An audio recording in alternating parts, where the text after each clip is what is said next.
ایک حدیث سناتا ہوں، بات ذرا خوبصورتی سے سمجھ آئے گی۔ حضور علیہ الصلاۃ والسلام نے فرمایا منافق کی 4 نشانیاں ہیں۔ کتنی نشانیاں؟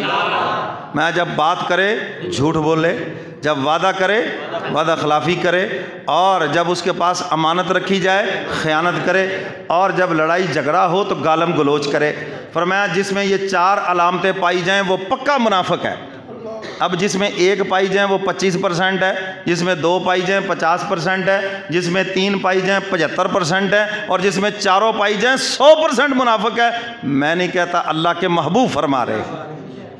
تو منافق کی پہلی علامت کیا ہے؟ جب بات کرے تو آج جھوٹ کو گناہ سمجھتے ہیں ہم، اس کو کاروبار سمجھتے ہیں، دنیا سمجھتے ہیں۔ حضور فرماتے ہیں یہ منافق کی علامت ہے۔ بات کرے تو جھوٹ بولے، وعدہ کرے تو وعدہ خلافی کرے۔ وعدہ کر لیا پیسے دیں گے جی، جب ٹائم آ گیا اس دن لینے کے، او ہو جی ہوا نہیں بھئی، آپ سے ہوا نہیں تو 3 دن پہلے اس کو بتاتے۔ پتہ نہیں تیرے وعدے پہ اس نے کتنوں سے وعدہ کر رکھا ہے اور تو اس کو چکر دے رہا ہے۔ تو فرمایا یہ مومن کا کام نہیں، یہ منافق کا کام ہے۔ وعدہ کرے تو وعدہ خلافی، اور جب اس کے پاس امانت رکھی جائے تو اس میں خیانت کرے۔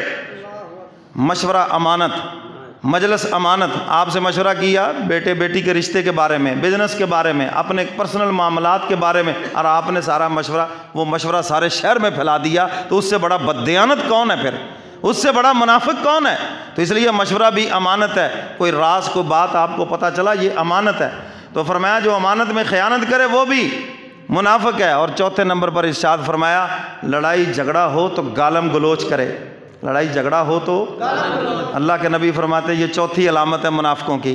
اب آپ مجھے بتائیں، میں نے تو ایسے نالائق بھی دیکھے ہیں جو اوزاروں کو بھی گالیاں دے رہے ہوتے ہیں۔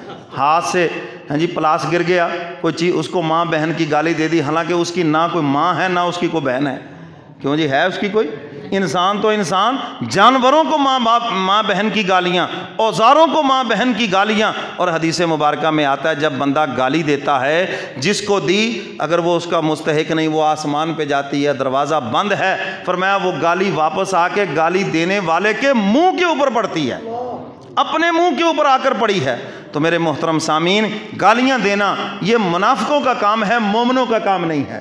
حضور علیہ الصلاۃ والسلام کو ستانے والوں نے حد کر دی، حضور کو زخمی دیکھا، حضور کو غم زدہ دیکھا، حضور کو پریشان دیکھا، لیکن غصے کے اندر کبھی بھی گالیاں دیتے ہوئے حضور کو کبھی نہیں دیکھا۔ تو میرے محترم سامعین، یہی حضور علیہ الصلاۃ والسلام نے تربیت فرمائی۔ تو بات یہاں سے شروع ہوئی تھی کہ حق تعالی جس پہ اپنا فضل فرماتے ہیں، اس کا شرح صدر فرماتے ہیں، اس کا سینہ اسلام کے لیے کھول دیتے ہیں، اور جس کا سینہ اسلام کے لیے کھل جائے، صحابہ نے پوچھا نشانی کیا ہے؟